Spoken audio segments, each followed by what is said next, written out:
গন্ডাছড়া সন্ত্রাস কবলিত এলাকায় এখনও স্থাপন করা হয়নি নিরাপত্তা ক্যাম্প।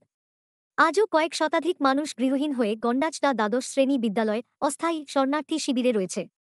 অথচ গত ৩ সপ্তাহ সময় ধরে মহকুমা প্রশাসন শরণার্থী শিবিরে সব ধরনের সহায়তা বন্ধ করে রেখেছে। বর্তমানে শিবিরে আশ্রিতরা দারুণ অসুবিধার মধ্যে রয়েছেন। সেখানে তারা এক প্রকার অনাহারে অর্ধাহারে দিন যাপন করছেন। প্রশাসনের কাছে বারবার দাবি জানানো সত্ত্বেও প্রশাসন তাদের কোনো ধরনের সহায়তা করছে না, উল্টো শিবির থেকে তাদের তাড়িয়ে দেওয়ার উদ্যোগ নেয়। সোমবার সাংবাদিক সম্মেলন করে এমনটাই জানান শরণার্থীরা। এদিন গন্ডাছড়া দ্বাদশ শ্রেণী বিদ্যালয়ের সাংস্কৃতিক ভবনে সাংবাদিক সম্মেলনে তারা আরও জানান, প্রশাসন যতই তাদের সাথে বাড়াবাড়ি করুক না কেন, তারা শিবির ছেড়ে কোথাও যাবে না। তারা এদিন সাংবাদিক সম্মেলনের মাধ্যমে প্রশাসনের নিকট বেশ কিছু দাবি তুলে ধরেন। যেমন, সন্ত্রাস কবলিত গ্রামগুলিতে নিরাপত্তা ক্যাম্প স্থাপন করতে হবে, ক্ষতিগ্রস্ত পরিবারগুলিকে একটি করে সরকারি ঘর প্রদান করতে হবে, ক্ষতিগ্রস্ত পরিবারগুলিকে ১০০% ক্ষতিপূরণের ব্যবস্থা করতে হবে, ক্ষতিগ্রস্ত ১০৫টি পরিবারকে ৫ বছর পর্যন্ত বিনামূল্যে রেশন সামগ্রী দিতে হবে, যাদের দোকান ক্ষতিগ্রস্ত হয়েছে তাদের বিনা সুদে ব্যাংক থেকে ঋণ দেওয়ার ব্যবস্থা করতে হবে, যাদের গাড়ি বাইক ক্ষতিগ্রস্ত হয়েছে তাদের সম্পূর্ণ ক্ষতিপূরণ দিতে হবে, যাদের গবাদি পশু আগুনে পুড়েছে তাদের আর্থিক সহায়তা প্রদানের ব্যবস্থা করতে হবে। ক্ষতিগ্রস্ত পরিবারগুলোর মধ্যে যারা সম্পূর্ণ ক্ষতিপূরণ পায়নি তাদের অতি দ্রুত সম্পূর্ণ ক্ষতিপূরণের ব্যবস্থা করতে হবে। বেশ কয়েক সপ্তাহ ধরে শরণার্থী শিবিরে খাবার দাবার সম্পূর্ণভাবে বন্ধ হয়ে আছে, তাই যতদিন পর্যন্ত তাদের দাবি পূরণ না হচ্ছে ততদিন তারা শিবির ছাড়বে না, এমনকি ততদিন পর্যন্ত তাদের শিবিরে সরকারিভাবে সবকিছুর ব্যবস্থা করতে হবে। সর্বশেষে তারা ত্রিপুরা রাজ্যের সমস্ত অংশের মানুষের কাছে বিনম্রভাবে আবেদন রাখেন এই দুঃসময় তাদের পাশে দাঁড়ানোর। উপরোক্ত দাবিগুলি অতি দ্রুত পূরণ করা না হলে আগামী দিনে বৃহত্তর থেকে বৃহত্তর আন্দোলন সংঘটিত করা হবে, এমনকি শরণার্থীরা অনির্দিষ্টকালের জন্য অনশনে বসারও হুঁশিয়ারি দেন। উল্লেখ্য, গত ১২ই জুলাই ৩০ কার্ড আনন্দমেলায় একটি অপ্রীতিকর ঘটনাকে কেন্দ্র করে জনজাতি সম্প্রদায়ের একদল অতি উৎসাহিত যুবকরা গন্ডাছড়া মহকুমার বেশ কিছু বাঙালি অধ্যুষিত এলাকায় সন্ত্রাসী হামলা চালায়। তাতে করে শতাধিক পরিবারের উপর মানুষের বাড়িঘর, দোকানপাট ভাঙচুর, লুটপাট, অগ্নিসংযোগের ঘটনা ঘটে। পরবর্তীতে যদিও প্রশাসনের পক্ষ থেকে ক্ষতিগ্রস্তদের কিছুটা আর্থিক ক্ষতিপূরণ দেওয়া হয়, তবে এক্ষেত্রে সরকারি সাহায্য জুটেনি সবার কপালে। আজও বেশ কিছু পরিবার সরকারি অনুদানটুকু থেকে বঞ্চিত হয়ে আছেন। তারা সবকিছু হারিয়ে বর্তমানে অসহায় অবস্থায় দিন যাপন করছেন। এখন দেখার, প্রশাসন আদৌ ক্ষতিগ্রস্তদের দাবি পূরণে কোনো উদ্যোগ গ্রহণ করে কিনা, তার দিকে তাকিয়ে আছেন গোটা মহকুমা এলাকার সাধারণ মানুষ। একজন বাসিন্দা, আমিও শরণার্থী শিবিরে আছি, কিন্তু বিগত কিছুদিন যাবৎ যে আমাদেরকে মেন খাবার দাবার ব্যবস্থা বন্ধ, এটা বন্ধ হয়েছে 25/8/2024 থেকে। প্রশাসন থেকে 2 জন লোক এসে আমাদেরকে বলল, ওনাদের নাম হলো ডিসিএম ওমকার নাথ, আর একজন হলো দিলীপ দেববর্মা। 2 জন এসে আমাদেরকে 25 তারিখে জানালো যে তোমাদের কাল থেকে খাওয়া দাওয়া বন্ধ, তোমাদেরকে শুধু রেশন মানি দেওয়া হবে চাল আর ডাল আর লবণ। আমরা তখন তাদেরকে প্রশ্ন করলাম যে স্যার, এগুলো আমরা কিভাবে খাবো? এটা যদি আমরা খিচুড়ি বানিয়েও খাই তাহলে এটাতে তেল মশলার প্রয়োজন আছে, প্লাস কিছু সবজি টবজিরও প্রয়োজন আছে। ওরা বললো না, এটা আমাদের কাছে উপর থেকে অর্ডার আছে, তার বেশি আপনাদেরকে দেওয়া যাবে না, বাকিটা আপনারা চিন্তা করবেন। তারপরে আমরা পরবর্তী সময়ে পরের দিনে আবার আমরা এসডিএমে গেলাম। এসডিএমে যাওয়ার পরে এসডিএমে একই কথা বললো। তারপরে আমরা এসডিএমের কাছে রিকোয়েস্ট রাখলাম যে স্যার, আপনারা তো অনেক দিন খাওয়াইছেন, বাকি আর কয়েকদিনের জন্য আপনারা তো শুনছি ক্যাম্প টাইম হয়ে যাবে, তাহলে তো আপনারা আমাদেরকে ক্যাম্প থেকে বাড়িতে পাঠিয়ে দেবেন। তাহলে আপনারা আর কয়েকদিনের জন্য সামান্য কিছু সহযোগিতা বা সাহায্য করেন, যাতে আমরা 2 মুঠো ভাত 2 বেলা খেতে পারি। হ্যাঁ, এখানে কিছু দাবি রেখেছিলাম যে আমাদের কিছু তেল মশলা আর সামান্য পরিমাণে কিছু সবজি আর শিরল বা শুটকি আমাদের দিন। বললো যে হ্যাঁ ঠিক আছে, আমি দেখছি। তো দেখার পরে কয়েকদিন, বিগত 7 থেকে 8 দিন এইভাবে অল্প অল্প সব কিছু দিয়ে চললো। আজ থেকে আরও 15 দিন আগে থেকে এটাও এখন টোটালি বন্ধ। তো আমরা এই যে ডাল আর চাল আর লবণ, এটা কি খাওয়া যায়? তাহলে এটা আমরা কিভাবে খাই বা কিভাবে খাবো তা নিয়ে প্রশাসন এবং এখানে যত লোকজন আছে বা জনগণ আছে কারোর কোনো মাথা ব্যথা নেই। আমরা নিরুপায় হয়ে যখন আমাদেরকে মানুষের চতুর্দিকের থেকে সাহায্য করেছে, কিছু চাল টাল বিভিন্ন সংস্থা থেকে বা কিছু টাকা পয়সা, ওটা দিয়ে এখন আমরা চালিয়ে যাচ্ছি। কিন্তু তাদের কাছে যাওয়া সত্ত্বেও তারা আমাদের প্রতি কোনো আগ্রহই নেই।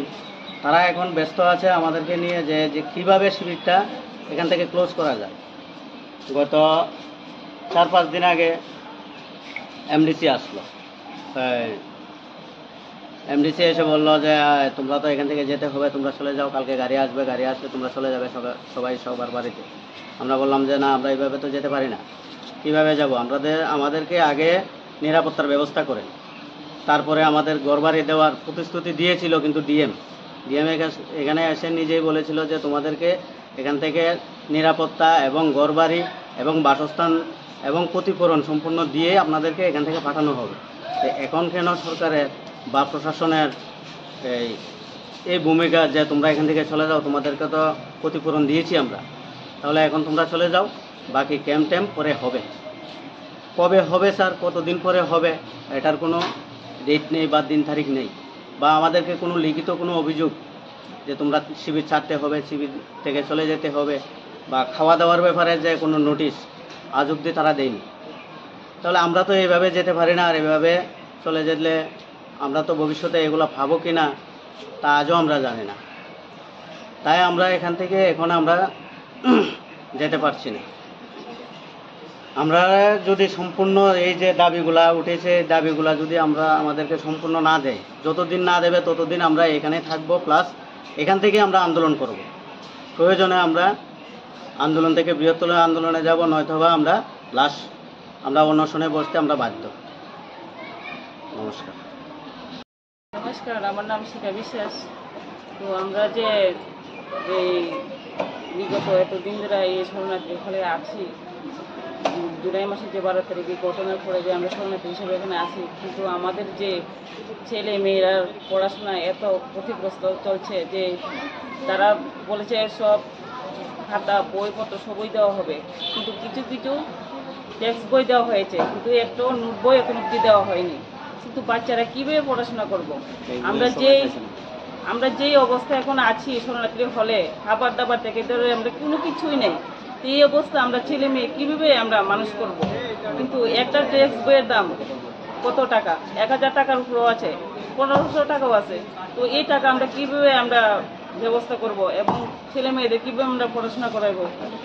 তারপরে এই যে একটা আগে তো আমরা ছেলে মেয়েরা যেভাবে হোক একটা টিচারের কাছে নিয়ে যেত, হ্যাঁ পড়তো, প্রাইভেট পড়াইতাম, কিন্তু এখন তো কোনো কিছুই না। এখানেও যে অবস্থা আমরা আছি, এখানে যে বসে ছেলেমেয়েরা পড়াশোনা করব তেমন ব্যবস্থা নেই।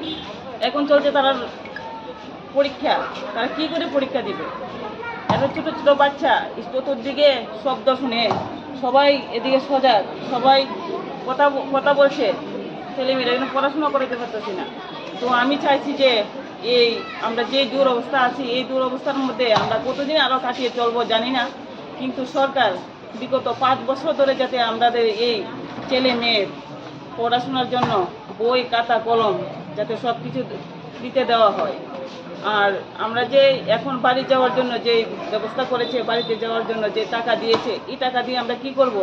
বাড়িঘর তৈরি করব না খাদ্য বস্ত্র বাসস্থান এইগুলো আমরা তৈরি করব? আমাদের সবাই যে বলছে যাও যাও তোমরা বাড়িতে যাও, কিন্তু আমরা কি আছে, আমরা তো ঘরের মধ্যে সরঞ্জাম বলছি কোনো কিছুই নেই, শুধু একটা করে আমরা ঘরের মধ্যে ছাপটা তুলিয়েছি। কিন্তু এই ঘরে গেলে তো অন্তত পক্ষে একটা ঘুমানোর জন্য একটা খাট লাগবে, বাসনপত্র, একটা চুলা লাগবে, গ্যাস সিলিন্ডার থেকে ধরতে আমরা কোনো কিছু নেই, তাহলে আমরা কী করে খাবো? কিন্তু আমরা যে তাড়িয়ে দেওয়ার জন্য সরকার আমরা কিছু এমনভাবে লেগেছে, আমরা কী করব? এসডিএম তো এগুলো আমরা দিকে দেখছে না যে আমরা কী করবো, গিয়ে কী করে খাবো, শুধু বাড়িতে যাব শেষ, এতটুকুই। আমরা তো বলেছে যে বাসনপত্র থেকে যে সব কিছু দেওয়া হলো, এখন কোনো কিছু দিচ্ছে না। তো আমরা এই যে বাড়ির জামু একটা ঘুমানোর পর্যন্ত ব্যবস্থা নাই, একটা গড়ে কি একটা কার্ডও চলবে? আমরা যেমন 3টা ফ্যামিলি, 3টা কার্ড দরকার, ওখানে আমরা একটা কার্ড ওখানে আমরা বানাতে পারছি না। আমরা বাড়িতে গিয়ে সবাই কীভাবে থাকুক? কিন্তু এটা তো কোনো খবর টবর তারা এখনও কিনে নেই, খালি আমরা বাড়িতে যাও যাও যাও একই কথা বারবার আমরা শুনছি। তো আমি জানি না আমরা কী করব, কিন্তু আমরা এসডিএমের কাছে দাবি করতেছি আবার যাতে আমরা এইগুলো দেখে আর আমরা যে যাওয়ার জন্য বলছে বাড়িতে যা যে আমরা খাবো কিন্তু বাসনপত্র এগুলি কি চাল ডাল এগুলি কি কোনো কিছু লাগবে কিনা, যদি লাগে সেটার ব্যবস্থা করে দিতে হবে, তাহলে আমরা যাবো, নাহলে আমরা এখানে থাকবো, ঠিক না। এরপরে যে আমরা যে এই একই একটা এনে যে থাকতেছি, একটা একটা কম্বল দেওয়া হয়েছে, একটা করে কম্বল দেওয়ার পরে আমরা কি এক কম্বলের মধ্যে কয়জন থাকবো? সবাই তো আবার যেমন আগে আগে হেলথের ব্যবস্থা আসলো, হেলথ চিকিৎসা করানোর ব্যবস্থা, তখন তো কোনো কিছু নেই। একে একে তো সবাই আমরা আবার অসুস্থ, একে একে অসুস্থ হয়ে যাচ্ছি, জল টল কোনো কিছুর ব্যবস্থা আমরা ভালো নাই, তো আমরা কি করে থাকবো? এরপরে এখানে তো কোনো কিছুই এখানে নাই, সব নিজের ইচ্ছা মতোই, সব আমরা যা যা জোড়াইতে পারতেছি তাই আমরা খাইতেছি।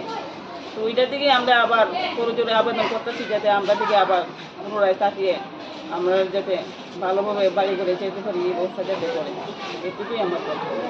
সবাই আমার নমস্কার। সবাইকে নমস্কার। আমার নাম রীতা বর্ধন, আমি গন্ডাচড়া এলাকার একজন স্থায়ী বাসিন্দা। গত 12/7/2024 যে গন্ডাচড়া এলাকার মধ্যে যে একটা আনন্দ মেলা নিয়ে যে একটা ঘটনা হয়েছে, সেই ঘটনার পরিপ্রেক্ষিতে আজকে আমরা গন্ডাচড়া এলাকা কয়েকটি পাড়ার লোক আমরা গন্ডাচড়া দার্শনী বিদ্যালয়ে শিবিরে উপস্থিত হয়েছি। আজ আমাদের 2 মাস হয়ে আজ 10 দিন হয়ে যাচ্ছে ওই শিবিরে আমরা আছি, কিন্তু ওই শিবিরের মধ্যে আমরা খুবই কষ্টে আছি এবং সরকার আমাদের জন্য আমরা যে দাবিগুলি করেছি, সরকার আমাদের ওই দাবিগুলো সম্পূর্ণভাবে তারা দেয়নি, তাই আমরা আজও শিবিরে রয়ে গেছি। আর আমাদের দাবিগুলি হলো, প্রথমত আমাদের যে পাড়াগুলি আছে সেই পাড়াগুলি আমাদের একটি করে স্থায়ী ক্যাম্প দেওয়ার কথা ছিল সরকারের, ওই ক্যাম্পগুলি আমাদের দেয়নি। আর ক্ষতিগ্রস্ত পরিবারগুলি একটি করে ঘর আমাদের দাবি, সেই ঘরগুলি যাতে আমরা পাই। আর ক্ষতিগ্রস্ত পরিবারের 100% যে আমরা দাবি করেছি সরকারের কাছে, সেই 100% যাতে আমরা সরকারের কাছে পাই। যাদের দোকান বা ক্ষতিগ্রস্ত হয়েছে এবং তাদেরকে যেন সরকার বিনা সুদে ব্যাংক থেকে লোন দেয়। আর ক্ষতিগ্রস্ত আমাদের গন্ডাচড়া এলাকা ক্ষতিগ্রস্ত 165টি পরিবার শিবিরে আছে, ওই 165টি পরিবারকে যাতে সরকার বিনামূল্যে 5 বছর পর্যন্ত রেশন আমাদের দেন, রেশন মানি যাতে সরকার আমাদের ফ্রিতে দেন। যাদের গাড়ি বাইক এবং অনেকগুলি আরও জিনিস আছে সেগুলি যাতে আমাদের সম্পূর্ণ সরকার দেয়, এগুলি আমাদের দাবি। অনেকের পশু হত্যা হয়েছে, অনেকের গরু ছাগলও গেছে, আবার অনেক পরিবারগুলিদের যে ক্ষতিগ্রস্ত পরিবারগুলিকে যে সরকার যে ক্ষতিপূরণ দিয়েছে, ওই ক্ষতিপূরণের মধ্যে অনেক পরিবার পায়নি। সেই পরিবারগুলিকে যাতে সরকার সঠিকভাবে তদন্তক্রমে ওই পরিবারগুলিকে সঠিক টাকা পাওয়া দেয়। শরণার্থীদের শিবিরের খাবার দাবার সম্পূর্ণ আজ আমাদের 20 থেকে 25 দিন হয়ে গেছে, টোটালি বন্ধ। আমরা কোনো সরকার থেকে কোনো সাহায্য পাইনি। এর দিন থেকেও আমাদের খাওয়ান বন্ধ করে দিয়েছে। আমরা নিজেদের থেকেই যেমনভাবে আমরা শিবির চালিয়ে যাচ্ছি। আমরা যতদিন পর্যন্ত আমাদের দাবি পূরণ না হচ্ছে ততদিন আমরা শিবির ছাড়ব না, এটা আমরা সিদ্ধান্ত করেছি। তাই যতদিন পর্যন্ত আমাদের শিবিরে আছি আমরা সরকারি সম্পূর্ণভাবে যাতে সরকারের কাছ থেকে আমরা পাই। সর্বশেষ ত্রিপুরা রাজ্যের সমস্ত অংশের মানুষের কাছে আমার এটাই বিনম্র অনুরোধ, আপনারা সবাই ওই দুঃখের সময়ে আমাদের পাশে দাঁড়ান, আমাদের এই সংকট সময়ে আপনারা আমাদের পাশে থাকুন। উপরে উল্লেখিত যে দাবিগুলি আমরা সরকারের কাছে চেয়েছি, সেই দাবিগুলি যাতে আমরা সরকার দ্রুত গতিতে পূরণ করে দেয়। আর যদি সরকার ওই দাবিগুলি আমাদের পূরণ না করে দেয়, তাহলে আমরা বৃহত্তর থেকে বৃহত্তর আন্দোলনে যেতে প্রস্তুত আছি, এমনকি আন্দোলনে বা অনশনও আমরা বসতে পারি। এটাই আমার সরকারের কাছে অনুরোধ। আমাদের এই ক্ষতিগ্রস্ত এলাকার যারা কৃষক ভাই যারা আছে সমস্ত কৃষকের যে 12 তারিখের ঘটনার যে পাওয়ার টিলার, জলের মেশিন, ওষুধের মেশিন, যাবতীয় কৃষকের যে যন্ত্র যেগুলি নষ্ট হয়েছে, এগুলো যাতে সরকার আমাদের পুনরায় কৃষিকাজ করণের জন্য দ্রুত যাতে আমাদের এই জিনিসটি দেয়, তাহলে আমরা নতুন করে আবার কৃষিকাজ শুরু করতে পারব।